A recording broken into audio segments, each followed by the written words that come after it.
This quote from Ralph Waldo Emerson invites us to dive deep into the paradox of helping. Have you ever wondered whether the help you offer sometimes does not bear the desired fruit or even has unwanted consequences? The universe has led you here to explore these deeper insights. Helping is considered one of the noblest actions. We are socially and emotionally wired in such a way that the support of others brings us fulfillment and joy. But as with everything in life, there is also a downside here that is often overlooked. It is possible that our well-intentioned efforts can sometimes bring more harm than benefit, both for others and for ourselves. In this video, we will explore 7 specific ways in which assistance can lead to negative effects. 1. Excessive self-confidence, when helping leads to self-neglect. 2. Prevent authorization, if too much help undermines the independence of others. 3. Crossing borders, if our desire to help disregards the personal boundaries of others. 4. Helper syndrome, when the identity in helping is lost and leads to psychological stress. 5. Manipulation through help, if help is used as a means of control or manipulation. 6. Unintended consequences, if our help does not bring the hoped-for positive results. 7. Wrong help, when our help says more about our own needs than those of others. Now that we have introduced the topic, we will next talk about the profound effects of excessive selflessness and how it can affect not only our well-being, but also our ability to help effectively. How many times have you set aside your own needs to help others? This act of selflessness, as noble as it may seem, carries profound dangers if it is not practiced with mindfulness. Paradoxically, excessive selflessness can lead to a state in which you are less capable of effectively helping others because you have exhausted your own resources. Dangers of neglecting one's own needs. Neglecting one's own needs in favor of the needs of others can represent a creeping danger that is often recognized too late. If you regularly ignore your own physical, emotional, or psychological needs to help others, you risk serious consequences for your health and well-being. This type of self-neglect can lead to chronic stress, exhaustion and, in the worst case, to complete burnout. Examples of the consequences of excessive selflessness. 1. Burnout. One of the most common consequences of excessive selflessness is burnout. This state of total exhaustion arises when you continuously go beyond your limits, without sufficient recovery or recognition. People in healthcare or in nursing professions are particularly at risk, but anyone who continuously sacrifices themselves can be affected. 2. Resignation. In the long term, the continuous neglect of one's own needs can lead to feelings of resignation. You could develop the feeling that your own goals and dreams are unattainable because your energy is constantly used to help others. This can lead to deep dissatisfaction with one's own life. 3. Deterioration of relationships. Ironically, excessive selflessness can also have a negative impact on your relationships. If you constantly neglect yourself, others may begin to take this for granted, or you could begin to have resentment because your victims are not adequately appreciated. In order to avoid these pitfalls, it is crucial to find a healthy balance between helping others and caring for yourself. This means setting limits, regularly paying attention to your own needs, and ensuring that your energy reserves are also replenished. In the next section, we will talk about how excessive help can prevent the empowerment of others and the importance of enabling others to find their own solutions. When we help others, we often do so out of a deep desire to alleviate their suffering or improve their situation. But what if our help unintentionally leads them to become more dependent instead of independent? In this section, we explore how much help can undermine the empowerment of others and why it is crucial to leave room for self-determination and one's own solutions. Undermining independence by too much help. Too much help can be a subtle trap.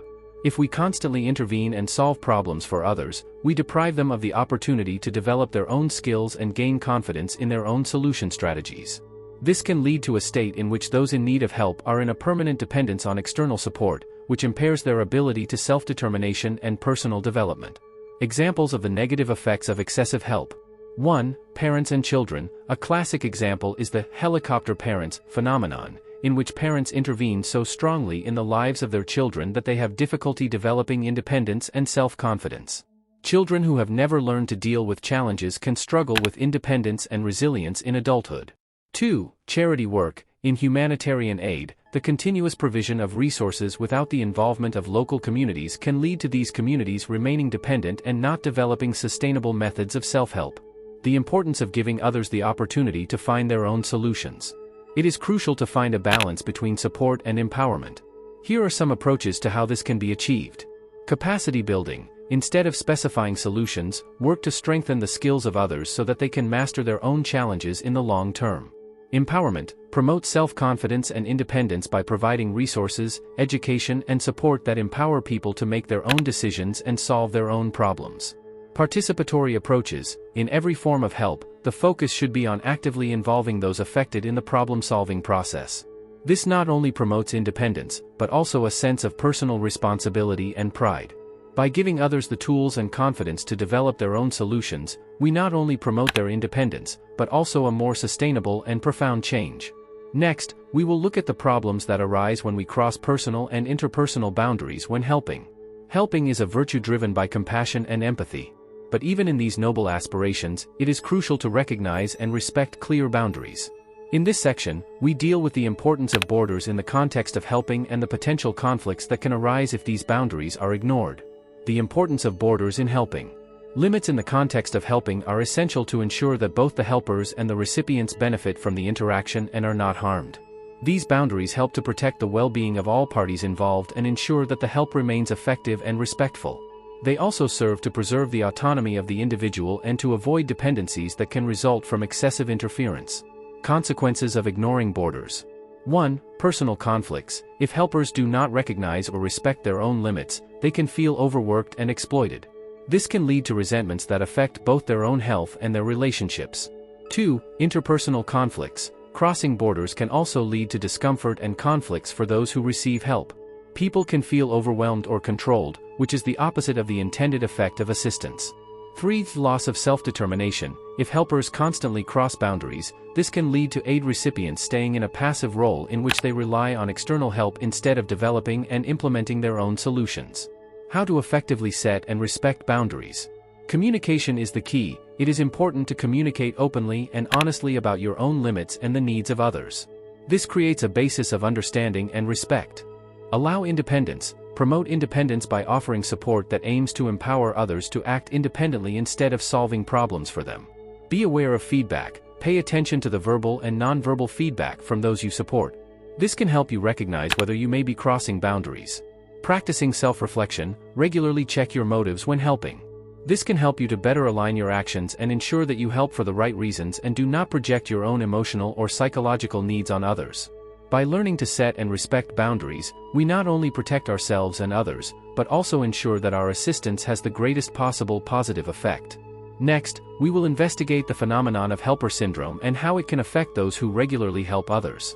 The helper syndrome is a concept that is often discussed in psychological and therapeutic contexts to describe an excessive tendency to help that goes beyond the healthy level. In this section, we explore what makes the helper syndrome, how it develops and what effects it can have on the mental health of the helping person. Definition and development of the helper syndrome. Helper syndrome describes a situation in which a person gets a large part of his self-esteem from the role of helper. People with helper syndrome often feel deeply obliged to help others, even if this is at the expense of their own needs. This tendency can come from various psychological roots, including low self-esteem, a need for recognition, or previous experiences that have taught them that their own needs are less important than those of others. Effects of helper syndrome on mental health. 1. Burnout. One of the most common problems associated with the helper syndrome is the burnout. The continuous psychological and emotional stress associated with constant giving without sufficient self-care can lead to exhaustion. 2. Anxiety and depression. In the long term, the helper syndrome can also lead to anxiety and depression. If helpers realize that despite their efforts, they cannot solve all problems, or if they feel that they do not receive enough recognition for their efforts, they can feel discouragement and hopelessness. 3. Neglect of their own needs. People with helper syndrome tend to neglect their own physical, emotional, and social needs. This neglect can lead to various health problems, from chronic stress to serious physical illnesses. 4. Relationship conflicts. The constant focusing on the needs of others can also lead to conflicts in personal relationships. Partners or family members may feel neglected or frustrated by the constant need of the helper to take care of others. In order to effectively manage the helper syndrome, it is important to develop an awareness of your own limits and needs. This can be achieved through therapeutic support, self-reflection, and the learning of self-care techniques. It is also crucial to find a balance between giving and receiving in interpersonal relationships. Next, we will investigate how help can sometimes be abused as a means of manipulation or control and how to recognize and react to such situations. Providing help is often an act of kindness, but unfortunately in some cases it can also be used as a subtle form of manipulation or control. In this section, we will explore how help can be abused to manipulate others and which warning signs can indicate it. How help is used for manipulation. Help can be used as a tool for manipulative purposes if it serves to bring the recipients into a position of dependence or guilt. Manipulators often offer help or urge their support, not because they really have the well-being of the other in mind, but because they want to gain a strategic advantage from it. You can then use this help to make demands, exert influence, or get the recipients to behave in a certain way that benefits the helper. Examples of manipulative help. 1. Excessive insistence. A person repeatedly offers his help, even after he has been rejected, and imposes himself in order to create a debt or obligation.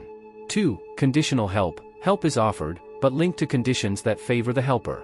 For example, someone could offer help in the household, but in return demands inappropriate personal favors. 3. Create a sense of obligation. The help is presented in such a way that the recipient feels extremely obliged to give something back, often in a way that is disproportionate to the help originally provided. Warning signs for manipulative help. Discomfort at the recipient of help. If the help offered regularly causes discomfort, stress, or the feeling of overstrain, this can be a sign of manipulative help.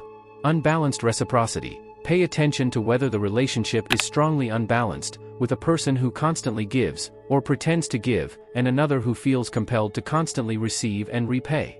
Secrecy or pressure. Manipulative helpers tend to exert pressure or disguise their true motives.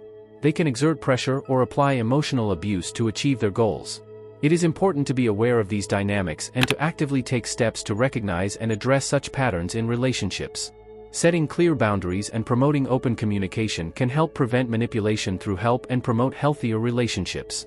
Next, we will explore the unintended consequences that can arise if help does not bring the desired positive results.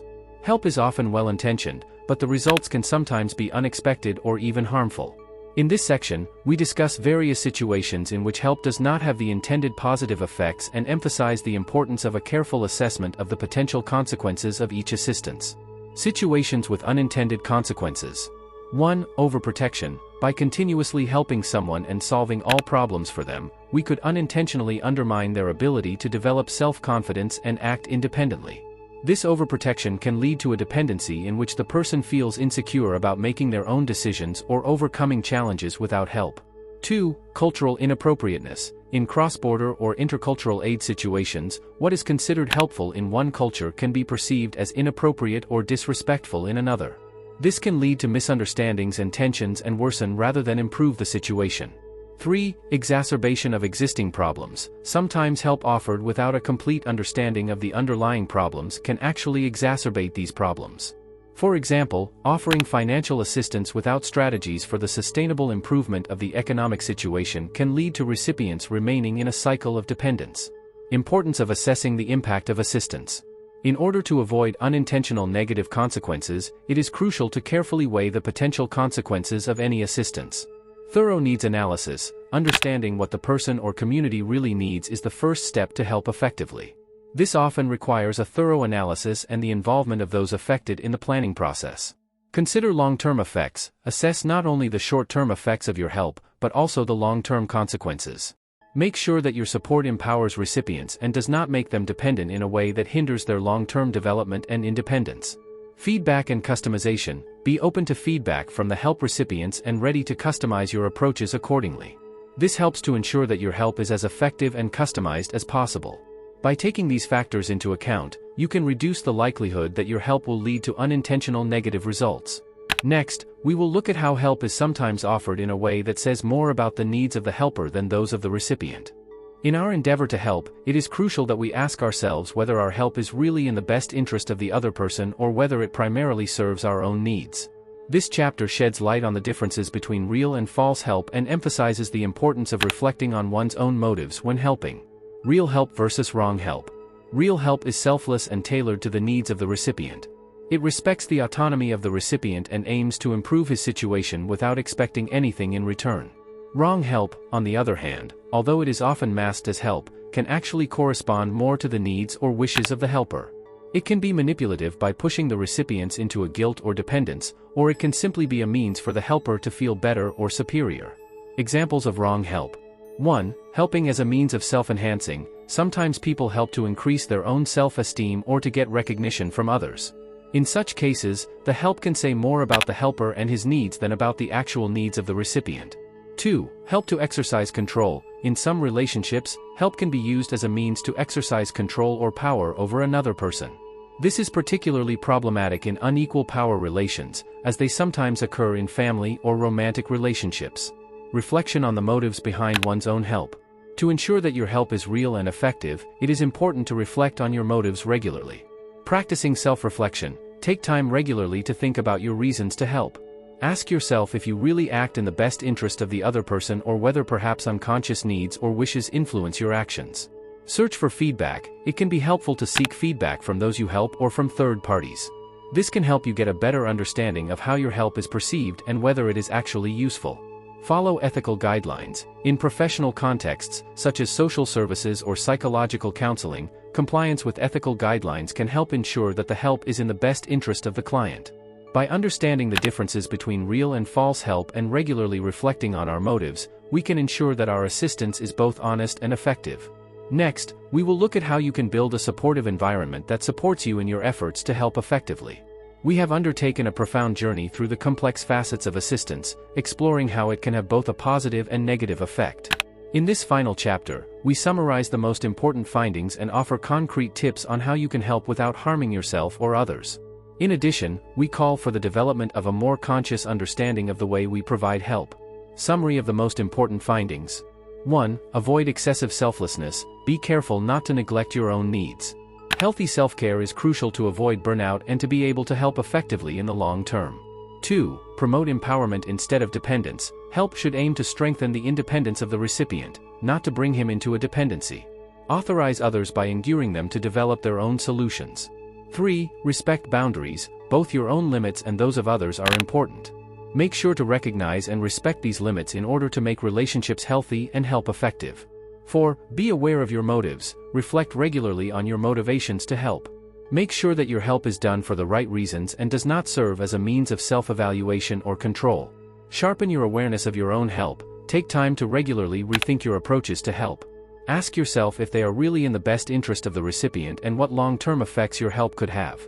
Set healthy limits. Learn to say no when helping becomes too overwhelming or your own resources are exhausted. Setting limits is not a sign of weakness, but of self-respect and wisdom. Search for balance. Balance your helping activities with activities that bring you joy and relaxation. This helps to maintain your resilience and promote your ability to have a positive impact on others. By integrating these principles into your life, you can ensure that your assistance is of the greatest benefit to both you and those you help. Let's work together to promote a culture of conscious and healthy assistance.